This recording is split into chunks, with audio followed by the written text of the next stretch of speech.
Yes class, interrupt start किया था chapter. तो सबसे पहले हमने उसकी इंट्रोडक्शन पढ़ी थी कल। इंटरप्ट क्या होता है एक बार आपको रिमाइंड करा दूं कि इंटरप्ट क्या है। एक ऐसा मैकेनिज्म है जिससे कि आप जौन सा भी ऑपरेशन कर रहे हो उसको रोक के आपको जो भी इंटरप्ट के बाद आपको रिक्वेस्ट आई है उस रिक्वेस्ट को आपको देखना पड़ता है। अगर वो रिक्वेस्ट प्रायोरिटी रिक्वेस्ट है तो अपना सारा काम छोड़ के आपको उस रिक्वेस्ट को एग्जीक्यूट करना है, और अगर वो नॉन प्रायोरिटी है या लेस प्रायोरिटी है तो अपना काम पूरा करने के बाद आपको उसको कंप्लीट करना है। सो यहाँ पे क्या लिखा है, interrupt is a mechanism by which an input output or an instruction can suspend the normal execution of processor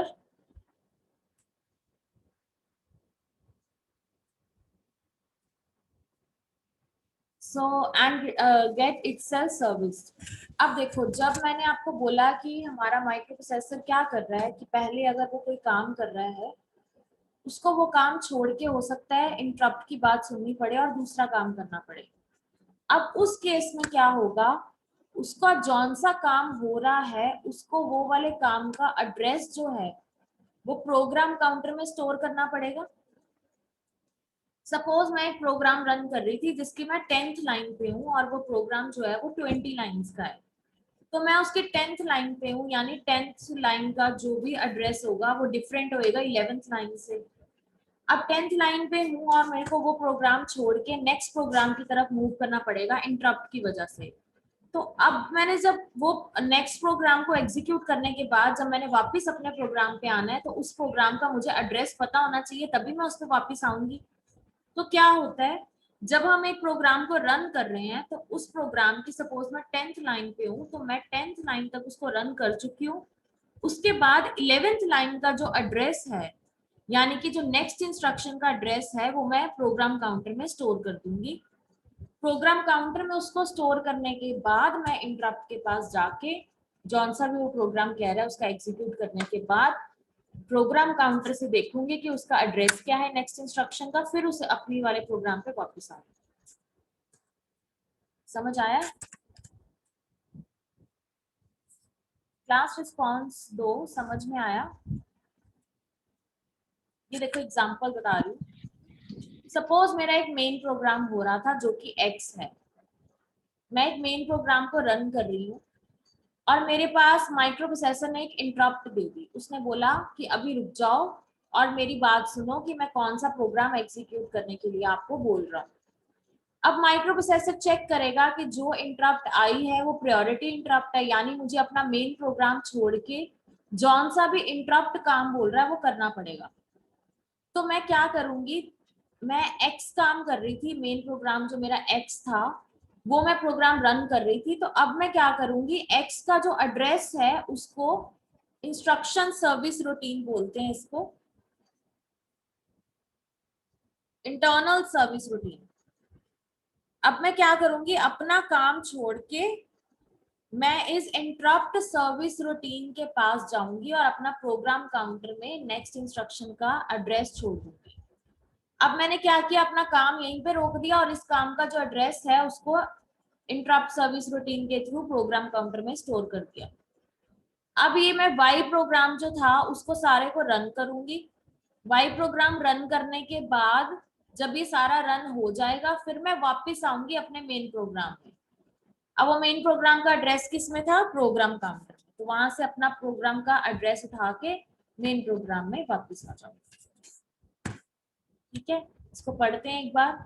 जब हमारे पास इंटरप्ट सिग्नल आया जो किसी भी इनपुट आउटपुट डिवाइस ने या माइक्रो प्रोसेसर ने खुद दिया था, दो तरह के इंटरप्ट्स होती हैं, हार्डवेयर और सॉफ्टवेयर। जो तो एक्सटर्नल डिवाइस देता है यानी कि इनपुट आउटपुट डिवाइस कोई भी इंटरप्ट या प्रोग्राम करने के लिए बोलता है, इंटरप्ट जनरेट करता है, उसको हम बोलते हैं हार्डवेयर इंटरप्ट। जो माइक्रो प्रोसेसर इंटरनली खुद इंटरप्ट जनरेट करता है उसको हम बोलते हैं सॉफ्टवेयर इंटरप्ट। अब जब हमारे पास इंटरप्ट आ गई, इंटरप्ट आने के बाद जो माइक्रो प्रोसेसर है वो हमारी इंस्ट्रक्शंस को एग्जीक्यूट करना शुरू कर देगा। अब after receiving N interrupt signal from peripheral यानी इनपुट आउटपुट डिवाइस ने जब interrupt the, the micro processor executes current instruction completely. वो जौन सा भी काम कर रहा है उसको कंप्लीट करेगा अगर हमारी इंस्ट्रक्शन की प्रायोरिटी जो है वो लेस है, हमारे अपने प्रोग्राम की प्रायोरिटी ज्यादा है, तो अपना मेन प्रोग्राम जो चला रहा था उसको कंप्लीटली एग्जीक्यूट करेगा। Then store the content of program counter, फिर उस मेन प्रोग्राम का जो एड्रेस है उसको प्रोग्राम काउंटर में स्टोर करेगा। क्यों स्टोर करेगा? ताकि जब वो दूसरा प्रोग्राम रन करने के बाद वापस अपने प्रोग्राम में आए तो उसका उसका आपको एड्रेस पता हो। तो that is return address on the stack. Then execute interrupt service routine. Interrupt service routine मतलब जो इंटरप्ट के बाद उसने बोला कि ये काम करो। To provide service to the interrupting device, जो भी इंटरप्टिंग डिवाइस है जब आप उसको सर्विस देते हो, यानी कि जो भी इंटरप्ट ने बोला था वो काम करते हो, उसको हम बोलते हैं इंटरप्ट सर्विस रूटीन। तो वो इंटरप्ट सर्विस रूटीन को एग्जीक्यूट करेगा, उसको सर्विस देने के बाद दोबारा से अपने मेन प्रोग्राम में वापस आएगा और प्रोग्राम काउंटर से अपने कंटेंट को उठाएगा और उस प्रोग्राम को उठाएगा जो स्टैक में स्टोर था, देन वापस अपने मेन प्रोग्राम को स्टार्ट करेगा। प्रोसेस समझ में आया? क्लास प्रोसेस समझ में आया? एग्जाम्पल मैं नॉर्मल लैंग्वेज में आपको समझाती हूँ। सपोज मैंने अपने घर में मैं कोई काम कर रही हूँ और मेरे पास कोई इमरजेंसी लेके कोई पर्सन आ गया कि आप मेरे साथ कहीं हॉस्पिटल में चलो, वहां पे कोई इमरजेंसी है। ठीक है, तो अगर मैं अपना कोई काम कर रही थी अपने घर में तो मेरे पास अपने घर का एड्रेस है, तो मैं क्या करूंगी, अपने घर के एड्रेस को मैंने कहीं पे स्टोर करवा दिया कि पहले ये जो पर्सन है इसका काम जरूरी है, मैं इसके साथ जाके जो भी ये काम बोल रहा है वो करवा दूं। देन मैंने इमरजेंसी उसकी देखी जो कि इंटरप्ट थी, फिर वहां पे जाके उसका सारा काम करवा दिया। अब उस जहां पे भी जिस भी पोजीशन पे जौन से भी हॉस्पिटल में मुझे लेके गया, वहां से मुझे अपने घर में वापस आना है, अपने मेन प्रोग्राम में वापस आना है। उसके लिए मुझे अपने घर का एड्रेस पता होना जरूरी है। दैट मीन्स पहले मैं जब अपने घर से चली तो मैंने अपने घर का एड्रेस एक प्रोग्राम काउंटर में स्टोर कर दिया और जौन सा प्रोग्राम मैं रन कर रही थी उसको मैंने स्टैक में स्टोर कर दिया। फिर मैं उसके साथ हॉस्पिटल चली गई, मैंने उसके सारे प्रोग्राम को एग्जीक्यूट कर दिया। उसके बाद जब उस हॉस्पिटल से मैंने अपने घर में वापस आना है तो मुझे अपने घर का एड्रेस पता होना चाहिए ताकि मैं मैप में या नेविगेशन से अपने घर के एड्रेस के थ्रू अपने घर तक पहुंच सकूं। तो मैंने प्रोग्राम काउंटर से वापस अपने घर का एड्रेस उठाया और स्टैक जहां पे मैंने वो प्रोग्राम स्टोर कर दिया था जो मैं रन कर रही थी उसको उठाया और वापस अपना काम करना शुरू कर दिया। ये एक प्रोसेस होता है। ठीक है, यही यहाँ पे शो किया हुआ है कि हमारा एक मेन प्रोग्राम है, हम मेन प्रोग्राम को रन कर रहे थे, माइक्रो प्रोसेसर ने इंटरप्ट दी, हमने अपना प्रोग्राम छोड़ा और हम इंटरप्ट सर्विस रूटीन को देखने लग गए, मतलब जो नेक्स्ट प्रोग्राम उसने बोला उसको एग्जीक्यूट करने के बाद हमने रिटर्न किया, रिटर्न से हम वापस अपने प्रोग्राम में आए और हमने अपने प्रोग्राम को रन करना शुरू कर दिया, कंप्लीट कर दिया। ठीक है, अब हमारे पास 5 तरह के इंटरप्ट्स हैं। ट्रैप जो कि नॉन मास्केबल है, नॉन मास्केबल मतलब इसको आप डिले नहीं कर सकते, इसको आपको उसके उसी टाइम एग्जीक्यूट करना पड़ेगा जो जब भी ये इंटरप्ट आएगी, तो इसकी सबसे ज्यादा प्रायोरिटी होती है। Then RST 7.5, RST 6.5, RST 5.5 and interrupt. अगर आपको पिन डायग्राम याद हो तो उसमें जो हमारी ये 5 की 5 इंटरप्ट्स हैं वो पिन नंबर 6 से लेके पिन नंबर 10 तक है। अब इंटरप्ट्स मैंने आपको बताया जैसे हार्डवेयर और सॉफ्टवेयर होती हैं, और हार्डवेयर इंटरप्ट मास्केबल होती है और नॉन मास्केबल होती है। मास्केबल जिसको डिले कर सकते हैं, नॉन मास्केबल जिसको डिले नहीं कर सकते। नॉन मास्केबल इंटरप्ट अगेन वही चीज बताई है कि जो माइक्रो प्रोसेसर है अगर वो इंटरप्ट होता है when a logic signal is applied to this type of input. Maskable interrupt में NPU is interrupted only if that particular input is enabled। मतलब जब भी वो इंटरप्ट होता है तो हम देख लेते हैं उसको अनेबल करना है कि डिसेबल करना है, जो मास्केबल है, क्योंकि हम उसको डिले कर सकते हैं, अगर हमने अभी उसको एग्जीक्यूट नहीं करना तो हम उसको डिसेबल कर देंगे। वेयर एज नॉन मास्केबल में हम उसको अनेबल डिसेबल नहीं कर सकते क्योंकि हमें उसको एग्जीक्यूट करना ही पड़ना है उस टाइम। मास्केबल में क्या होता है, अगर हमने उसको डिसेबल कर दिया तो वो इंटरप्ट इग्नोर कर देता है माइक्रो प्रोसेसर, उसके काम को डिले कर देता है।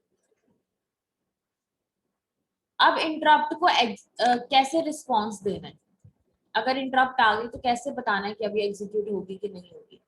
रिस्पॉन्डिंग टू एन इंटरप्ट में भी इमीडिएट और डिले। इमीडिएट हो गया ट्रैप इंटरप्ट, डिलेड हो गई बाकी सारी interrupt, depending on whether the interrupt is maskable और non maskable. There are two types of redirecting the execution to the ISR. ISR is interrupt service routine. दो तरीके हैं हमारे पास प्रोग्राम को इंटरप्ट सर्विस रूटीन को एग्जीक्यूट करने के।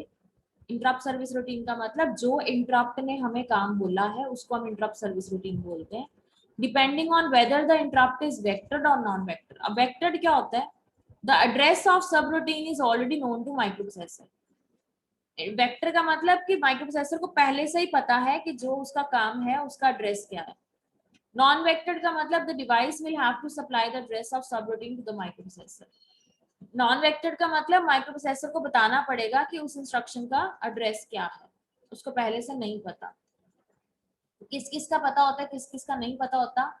सिर्फ जो INTR है उसका एड्रेस नहीं पता, बाकी सबका एड्रेस पता है।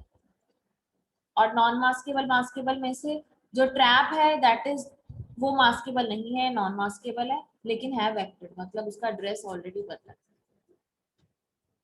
ये एक रिप्रेजेंटेशन है नॉन मास्केबल इंटरप्ट की। एग्जांपल देखो ये हो क्या रहा है। यहाँ पे हमने एक फ्लिप फ्लॉप लगाया हुआ है जिसको हमने इंटरप्ट अनेबल या डिसेबल करने के लिए यूज करना है। तो हमारे पास जो नॉन मास्केबल इंटरप्ट है उसके साथ देखो हमने कोई फ्लिप फ्लॉप नहीं लगाया क्योंकि हम उसको अनेबल डिसेबल नहीं कर सकते, हमने उसको यूज करना ही करना है, उसको प्रोसेस करना ही करना है। तो नॉन मास्केबल इंटरप्ट की इनपुट दी हुई है एक नैंड गेट को, एक दूसरी मास्केबल इंटरप्ट की इनपुट। तो इन दोनों के साथ हमारी इंटरप्ट जो है दैट इज ट्रैप। तो यहाँ पे ट्रैप इंटरप्ट है। दूसरी जो मास्केबल इंटरप्ट है वो देख लेगा कि हमने फ्लिप फ्लॉप अनेबल किया हुआ है कि डिसेबल किया हुआ है। अगर तो अनेबल किया हुआ है तो उसको उसी टाइम वो काम कर देगा उसका। अगर डिसेबल है तो अपना सारा काम कंप्लीट करने के बाद उसको अनेबल करेगा, फिर उसका काम करेगा। ये ट्रैप जो है इसको NMI बोलते हैं, नॉन मास्केबल इंटरप्ट। में आपको ऑलरेडी बता चुकी हूँ इसकी हाईएस्ट प्रायोरिटी है। इसको हम अनेबल नहीं कर सकते, ना ही इसको डिसेबल कर सकते हैं। ये एज और लेवल ट्रिगर्ड होती है। आपने वो डिजिटल इलेक्ट्रॉनिक्स पढ़ा होगा, उसमें एज और लेवल ट्रिगर्ड के बारे में पढ़ा होगा अगर फ्लिप फ्लॉप वाले चैप्टर तक पहुंच गए। It is edge and level triggered, that means trap must go high and remain high जब तक उसको एक्नॉलेज नहीं कर लेते। ट्रैप का सिग्नल जो है वो हाई रहेगा जब तक हम उसको एक्नॉलेज यानी उसका काम नहीं कर देते, उसको देख नहीं लेते। मास्केबल इंटरप्ट जो है वो डिलेड भी हो सकती हैं, रिजेक्ट भी हो सकती हैं, उसको अनेबल भी कर सकते हैं, डिसेबल भी कर सकते हैं। इसमें कौन कौन सी आ जाती है? RST 7.5। RST 7.5 जो एक मास्केबल इंटरप्ट है, इसकी प्रायोरिटी जो है वो सेकंड हाईएस्ट प्रायोरिटी है यानी ट्रैप के बाद। ये एज सेंसिटिव है यानी एज ट्रिगर्ड है। That means input goes to high and no need to maintain high state until it recognised. इसकी इनपुट एक बार हाई होएगी और उसके बाद उसको हाई रखने की जरूरत नहीं है जब हमने इसको देख लिया। वेयर एज ट्रैप में क्या था कि अगर उसकी इनपुट हाई है तो उसके बाद उसको हाई ही रखना पड़ेगा जब तक हम उसका काम नहीं कर देते। इसमें अनेबल किससे किया जाता है? EI इंस्ट्रक्शन से। डिसेबल किया जाता है DI इंस्ट्रक्शन से। It is disabled by DI instruction, system और प्रोसेसर रीसेट। RST 6.5 और 5.5 ये भी दोनों हमारे मास्केबल इंटरप्ट्स हैं। ये दोनों लेवल ट्रिगर्ड हैं। इसकी भी इनपुट अगर हाई हो गई उसके बाद इसको हाई रखने की जरूरत नहीं होती। अनेबल इसको EI इंस्ट्रक्शन से करना है, डिसेबल DI इंस्ट्रक्शन से करना है। इसमें सिम इंस्ट्रक्शन यूज होती है। सिस्टम और प्रोसेसर को रीसेट कर सकते हैं। After reorganisation of interrupt RST 6.5 has the third priority whereas RST 5.5 has the fourth priority. Interrupt जो इंटरप्ट है INTR वो भी मास्केबल इंटरप्ट है। इसको अनेबल करने के लिए भी EI इंस्ट्रक्शन और डिसेबल करने के लिए DI इंस्ट्रक्शन यूज होती है।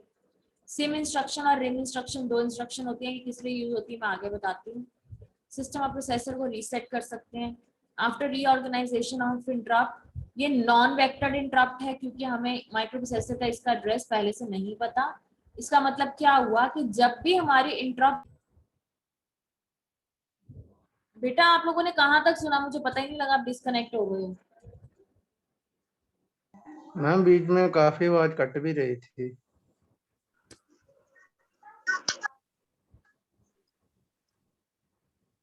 ओके सो 7.5 तक सुना।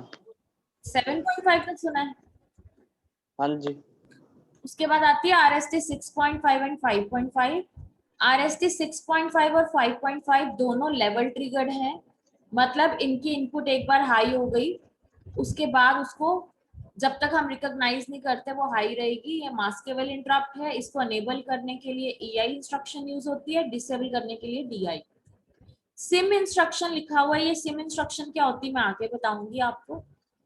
RST 6.5 जो है इसकी प्रायोरिटी कंपैरेटिवली 7.5 के कम होती है, और ऐसे ही 5.5 की इससे भी कम, काम सेम है। 7.5, 6.5, 5.5 तीनों का काम सेम है। उसके बाद आ जाता है INTR। INTR एक मास्केबल इंटरप्ट है, ये अनेबल की जाती है EI इंस्ट्रक्शन से और डिसेबल की जाती है DI इंस्ट्रक्शन से। इसमें डिफरेंस क्या आता है कि INTR में हमें ये नॉन वेक्टर्ड इंटरप्ट है, यानी कि इसका एड्रेस पहले से माइक्रोप्रोसेसर को नहीं पता। तो हम क्या करते हैं, एक INTA सिग्नल भेजते हैं जो कि एक्टिव लो सिग्नल है। INTA की फुल फॉर्म है इंटरप्ट एक्नॉलेज, जो क्या करेगा, ISR का एड्रेस बताएगा, इंटरप्ट सर्विस रूटीन का एड्रेस बताएगा जो माइक्रोप्रोसेसर को पहले से नहीं पता। और INTR इंटरप्ट की बिल्कुल लोएस्ट प्रायोरिटी होती है, ये लेवल सेंसिटिव इंटरप्ट होती है, मतलब कि एक बार इनपुट अगर हाई चली गई तो उसको हाई रखने की जरूरत नहीं है थ्रू आउट। तो जब माइक्रोप्रोसेसर इंटरप्ट रिस्पॉन्स देता है तो INTA एक पल्स भेजता है जिसमें इंटरप्ट का एड्रेस बताता है कि जौन सी काम आपने करना है उसका एड्रेस क्या है।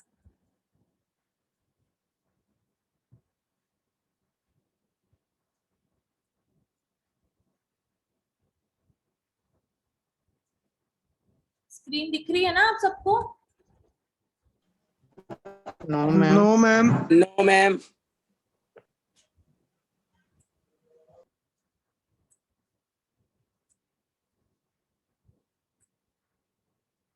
अब दिख रही है? Yes ma'am. आपने कहाँ तक स्क्रीन देखी? ये भी नहीं देखी, ट्रैप वाली स्क्रीन नहीं देखी थी? मैम पहले देखी थी, जब से आप 7.5 बोलने लगे उसके बाद से नहीं देखी। ये गेट वाली देखी थी, ठीक है, ये वाली। ठीक है, ठीक है। उसके बाद तो कुछ देखने वाला नहीं था, सिंपल ही था। अब जो मैं बार बार बोल रही हूँ सिम इंस्ट्रक्शन, सिम इंस्ट्रक्शन का मतलब क्या है, सेट इंटरप्ट। ठीक है, मतलब इंटरप्ट को हमने सेट करना है। मैं बार बार बोल रही थी कि हम इसको रीसेट भी कर सकते हैं, सेट भी कर सकते हैं। तो सेट करने के लिए हम सिम को यूज करते हैं। ये एक मल्टीपर्पज इंस्ट्रक्शन है। इसका काम क्या है, ये RST 7.5, 6.5 और 5.5 इंस्ट्रक्शन के लिए यूज होती है।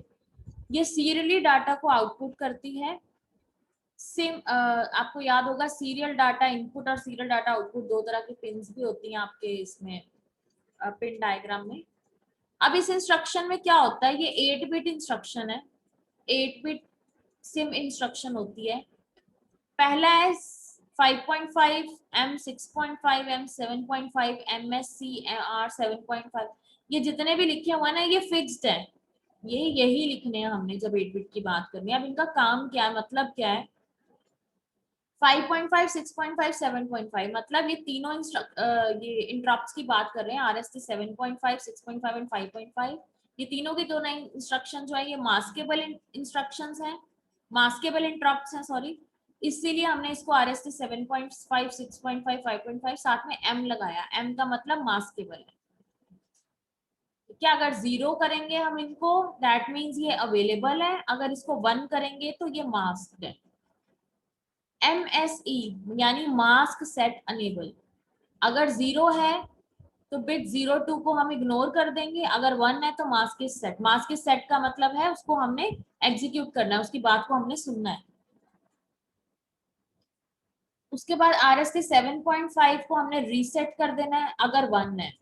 RST 7.5 को डिसेबल कर देना है या ऑफ कर देना है अगर 0 है। ये वाली पिन अगर 0 है तो उसको ऑफ कर देना है। XX का कोई काम नहीं है। SDE मतलब अगर ये 1 है दैट मीन्स हमारा जो डाटा है वो सीरियल आउटपुट डाटा लैच होगा।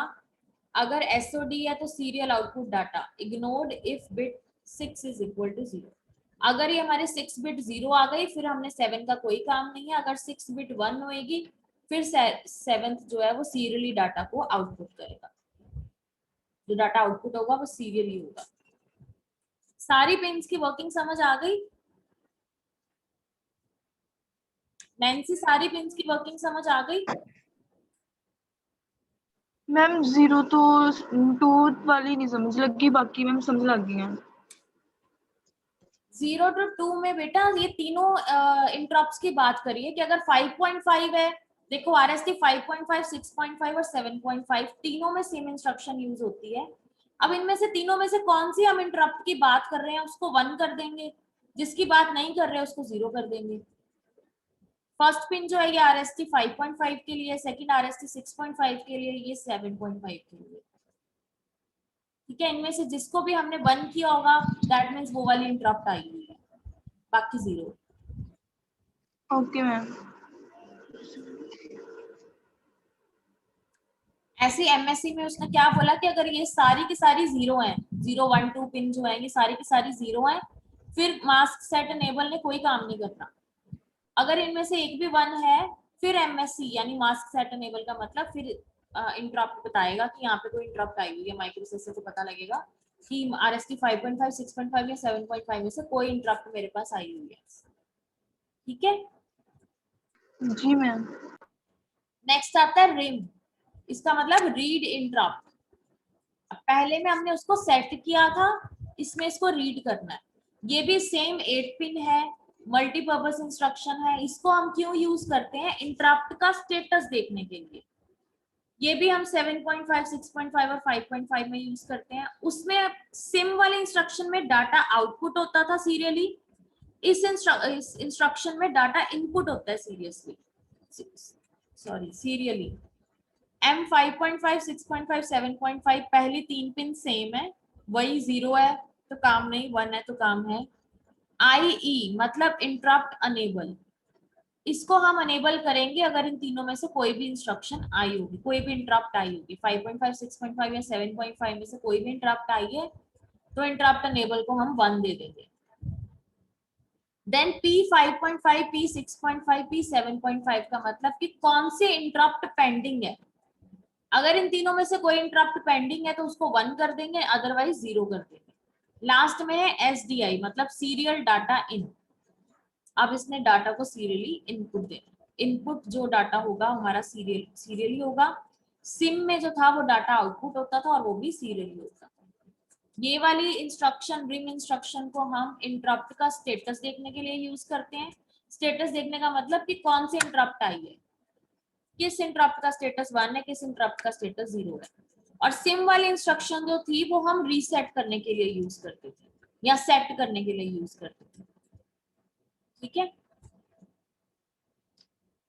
ये कॉमन सा डायग्राम है। देखो इस डायग्राम में क्या है, RST 7.5 दिया हुआ है जिसके आगे एक फ्लिप फ्लॉप लगा हुआ है। RST 7.5 अगर इंस्ट्रक्शन पता लग गई कि ये वाली इंटरप्ट आई हुई है यानी कि इसका लेवल 1 है, तो वो इंटरप्ट रिकॉग्नाइज होने के बाद यानी उस इंटरप्ट का काम करने होने के बाद उसको क्लियर कर देते हैं। जब एक बार इंटरप्ट आ जाती है उसकी बात सुन ली, उसको उसके बाद क्लियर कर देते हैं। तो क्लियर कर दी, ये मास्केबल है मतलब इसको डिले भी दे सकते हैं और सीधा उसका काम भी कर सकते हैं। और ये जो इंटरप्ट होती है ये लेवल ट्रिगर्ड है। देखो लेवल पे है ना, एज ट्रिगर्ड नहीं है, लेवल ट्रिगर्ड है। दूसरी बार में आती है RST 6.5, इसका भी सारा काम सेम है, मास्केबल है। इंटरप्ट 5.5 भी सेम है। अब ट्रैप में देखो ये वाला जो गेट यहाँ पे हम लगा रहे हैं वो ट्रैप में नहीं है, मतलब ये डिले के लिए लगा रहे थे, अब ट्रैप में डिले नहीं कर सकते तो ये सीधे चली जाती है। उसके बाद लास्ट में हमने क्या किया हुआ है, एक गेट लगाया हुआ है, वो इंटरप्ट अनेबल करने के लिए, डिसेबल करने के लिए, रीसेट करने के लिए, इंटरप्ट को रिकॉग्नाइज करने के लिए यूज होता है। और ये ब्लॉक है इंटरप्ट अनेबल। अगर तो डिसेबल है तो ये रीसेट हो जाएगा, अगर अनेबल है करना इंटरप्ट को तो ये सेट हो जाएगा और इसकी आउटपुट गेट्स को मिलेगी। अब ये जो वेक्टर टेबल है ये इसमें अलग अलग जो हमारे ये 0 0 1 0 ये सब दिए हुए हैं ना, ये क्या है, ये एड्रेस हैं हमारी सारी की सारी इंटरप्ट्स के। आपको याद होगा मैंने बोला था INTR का जो एड्रेस है वो एक माइक्रो प्रोसेसर को नहीं पता होता, बाकी सारे पता होते हैं। तो यहाँ पे क्या है, ये सारे के सारे वेक्टर एड्रेस है, मतलब इंटरप्ट सर्विस रूटीन का एड्रेस है जो माइक्रो प्रोसेसर को पहले से पता होता है, उसमें पहले से स्टोर होता है।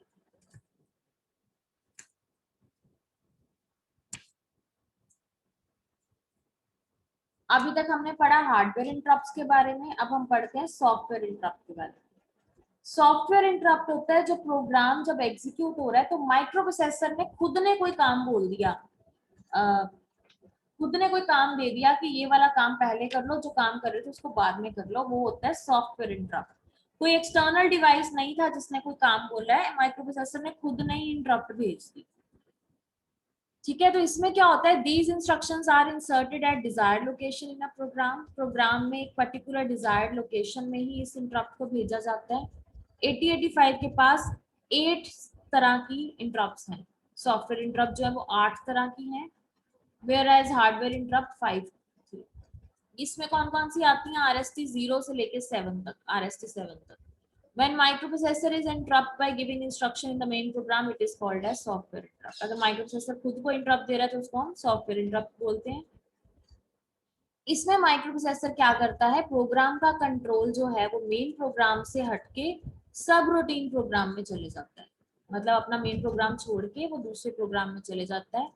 After completing subroutine program, the program controls return back to main program. Subroutine काम करने के बाद वापस अपने मेन प्रोग्राम में आ जाता है। We can calculate the vector address of these interrupt using the formula given below. एक फॉर्मूला है जिससे हम इसका एड्रेस पता कर सकते हैं RST 0 से लेके 7 तक का। तो फॉर्मूला क्या है कि जो इंटरप्ट का नंबर है उसको 8 से मल्टीप्लाई कर दो। RST 2 है that means 2 into 8 16 vector address हो गया। RST 1 है दैट मीन्स 1 into 8 8 एड्रेस हो गया। RST 3 है तो 3 into 8 24 एड्रेस हो गया। इसी तरह बाकी भी हम इसके एड्रेस कैलकुलेट कर सकते हैं। ये देखो इस तरह से हमारे एड्रेस निकल आए। RST 0 है तो वो इक्विवेलेंट किसके है, 0 0 0 0। RST 1 into 8 8, RST 2 into 8 is 16 that is 0 0 1 0, RST 3 into 8 is 24 that is 0 0 1 8। इस तरह से पूरा आपका ये टेबल बन जाता है सॉफ्टवेयर इंटरप्ट। एग्जाम्पल ये कैसे काम करता है, सपोज हमारा मेन प्रोग्राम चल रहा था, हमने X तक एग्जीक्यूट किया, उसके बाद हमारे पास एक इंटरप्ट आ गई जिसका नाम है RST 1। अब RST 1 इंटरप्ट है तो उसका एड्रेस क्या हो गया, 1 into 8 दैट मीन 008। तो वो क्या करेगा, जैसे ही RST 1 आएगी वो सीधा 0008 वाले एड्रेस पे चलेगा। ये है interrupt service routine. Interrupt service routine में वो 0008H के पास चले गया, वो सारे को उसने एग्जीक्यूट किया। जब सारा ये सब रूटीन प्रोग्राम एग्जीक्यूट हो गया तो उसके बाद रिटर्न आ गया, मतलब वापस चले जाओ अपने मेन प्रोग्राम में। फिर वो मेन प्रोग्राम पे वापस जाके अपने प्रोग्राम को रन कर लेगा।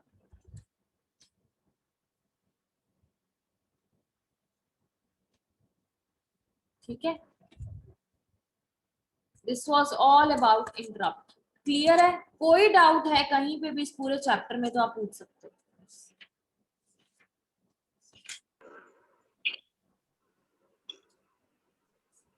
हाँ जी क्लास, कोई डाउट है तो पूछ सकते हो बेटा। पूरा चैप्टर कंप्लीट हो गया इंटरप्ट का, जो पूछना है वो पूछो।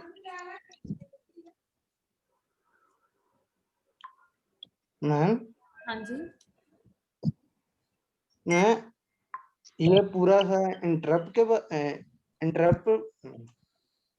के बारे में था। इस चैप्टर का नाम ही इंटरप्ट है।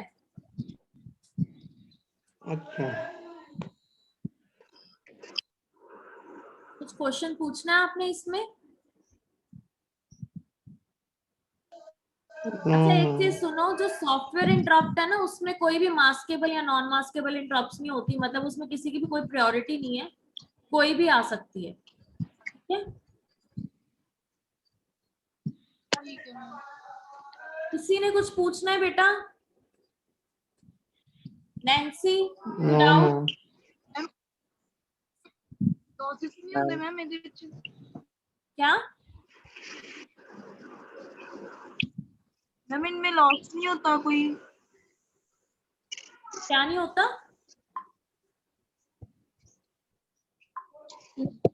ਜਿੱਦਾਂ ਤੁਸੀਂ ਦੱਸਿਆ ਨਾ ਕਿ ਉਹ ਪ੍ਰੋਗਰਾਮ ਕਾਊਂਟਰ ਦੇ ਵਿੱਚ ਸੇਵ ਕਰ ਲੈਂਦਾ ਐਡਰੈਸ, ਫਿਰ ਨੈਕਸਟ ਜਿਹੜਾ ਹੈ ਉਹ ਕਰਦਾ ਕੰਮ। हाँ वो इसमें भी होगा। ਮੈਮ ਜਿੱਦਾਂ ਸਟੋਰ ਹੋ, ਹਾਂਜੀ, ਤੇ ਉਹਦੇ ਵਿੱਚ ਲॉस ਨਹੀਂ ਹੋਏਗਾ, ਉਹ ਕੰਮ ਤਾਂ ਅੱਧਾ ਪੈਂਡਿੰਗ ਰਹਿ ਜਾਂਦਾ। नहीं नहीं बेटा, लॉस नहीं होता। प्रोग्राम काउंटर का काम ही ये है कि उसने नेक्स्ट इंस्ट्रक्शन को के एड्रेस को स्टोर करना होता है।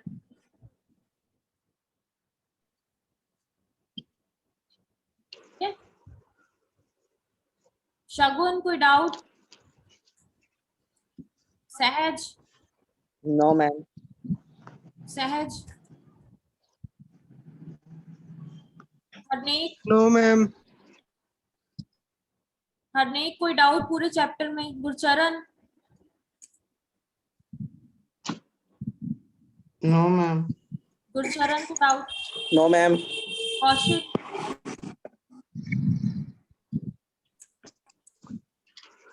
करम सिंह? Any doubt? मैम इस चैप्टर के भी ये नोट्स भेज नहीं देना। मैम कोई डाउट नहीं। यही नोट्स है बेटा, मैंने भेजा हुआ है आपको ग्रुप में, कल भेजी थी मैंने, फ्राइडे को मैम शायद। इसके नोट्स भेज देना ग्रुप में। ये इसके नोट्स ही है बेटे, ये पूरी पीपीटी भेजी है मैंने आपको ग्रुप में। ठीक है मैम। ठीक है? ओनम, पुलकित, गौरव, कोई डाउट? No ma'am. चलो, ये चैप्टर इंपॉर्टेंट चैप्टर है। No ma'am. ये इंपॉर्टेंट चैप्टर है। जनरली इसमें हार्डवेयर इंटरप्ट्स के बारे में पूछते हैं। एक बार सुन लेना अच्छे से वीडियो दोबारा, अगर कोई प्रॉब्लम होगी, कोई डाउट होगा तो पूछ लेना। ठीक है? नैन्सी, अटेंडेंस लगा लेना बेटा। Okay ma'am. कर दूं, लेफ्ट कर दूं, एंड करूं क्लास? हाँ जी मैम। कर दो मैम, वो सर भी कह रहे हैं लगानी। ओके बेटा, टेक केयर।